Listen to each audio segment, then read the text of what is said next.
Баршаңызға сәлем. Бүгін біз осындай өте керемет бисквитті рулеттер дайындайтын боламыз. Нәзік, өте тәмді.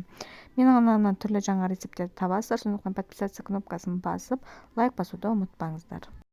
Рулетті дайындау үшін жұмыртқаның ағын кішкене көпіргенше жақсылап миксерлеп аламыз. Аппақ көпіріктер пайда бола бастаған кезде аздап қантты қоса отырып, әрі қарай миксерлейтін боламыз. Яғни жұмсақ көпірікшіктер пайда болғанға дейін. Кейін оны көпіршіктеп алғаннан кейін жеке қоя тұрамыз.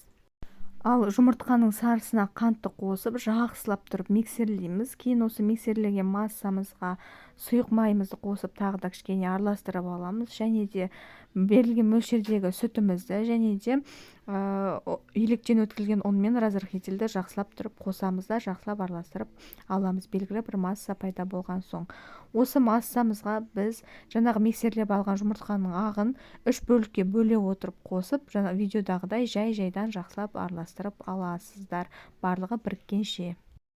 Кейін осы массамыздан біз 4-5 ас қасық бөлек алып аламыз, яғни тәлінкемізге салып аламыз.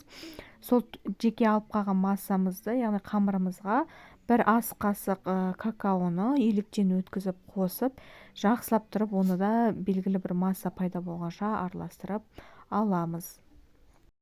Жаңағы шоколадты қамырды біз өйстіп пергаментке әртүрлі етіп, барлық жағына жағып шығасыздар. Осылай етіп жағып шыққаннан кейін үстінен жайлап отырып, шоколадтың үстінен жайлап отырып, жаңағы қалған массамызды құйып шығамыз.